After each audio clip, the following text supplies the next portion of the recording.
Bismillah, alhamdulillah, wa salatu wassalamu ala rasulillah sallallahu alayhi wasallam. Assalamu alaikum everybody, and I hope you are all having a safe and blessed Ramadan. Uh, in this brief segment, I just wanted to go over what we can perfect on this Ramadan, and it's just two things that I wanted to share. One of them being our prayers, and the other being our Quran.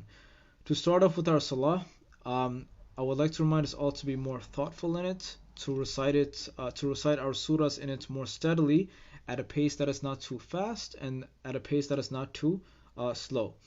And this, inshallah, so that we can appreciate it better. And so I would like to share a verse from the Quran where Allah says in Surah Al-Mu'minun that certainly will the believers have succeeded, they who are during their prayer humbly submissive. So right off the bat, whenever we engage ourselves in salah, we have to be thinking of success because our prayers are directly correlated with our success in this life and in the next. And some of the benefits of our prayers, if we were to do them right, is that it teaches us the proper essentials of time management, meaning we're able to organize our day better. It refreshes yourselves, meaning that's, unfortunately, many of us are glued to our seats, whether it's because of our studies, whether because we're watching TV or on our phones. Your prayer gives you an opportunity to get up out of your seat for at least a few minutes to engage in your prayer with Allah, and inshallah you come out of that prayer more refreshed and more motivated to tackle the work that you left behind. And the biggest benefit of all is that if you do your prayers correctly, you gain nearness to Allah and you learn that your actions are intertwined with your spirituality. So if your salah is as perfect as you can make it, you should find it to be peaceful, enjoyable, and more wholesome.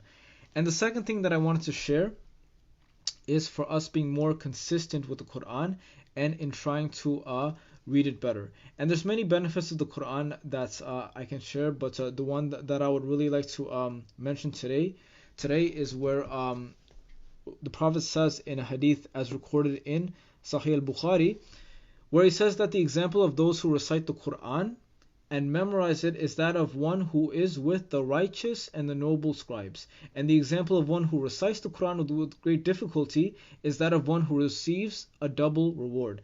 So the reason why I mention this is to motivate those who feel self-conscious about the recitation, who wrongfully think that because they struggle with the Quran that they won't be rewarded as much.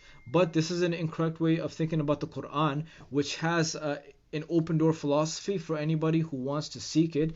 And if you do struggle with the Quran, you are getting more rewards from Allah based on the amount of effort that you're putting into it. And so some of the benefits that we can get from the Quran is that it teaches you the precious relationship between practice and success, meaning it teaches you that you can't just have success out of nowhere, that if you want to enjoy true success, you have to put in effort and you have to put in a lot of work for it. And while you put in that work, you see that you're building your self-confidence and you appreciate that it is a big feat to be able to know how to read the Quran because you're filling in a void that the community needs.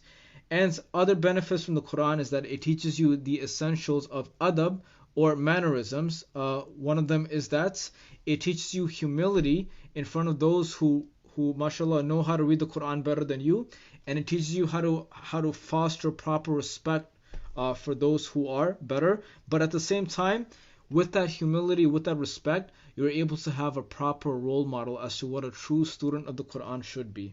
And again, there are many benefits with the Quran, but understand that one of the most important things that it can do for you is that it can intercede for you on the Day of Judgment, testifying that you gave up things that you love just to be with the Quran. And so with that, I conclude, and I wish everybody a safe and happy Ramadan. Assalamu alaikum.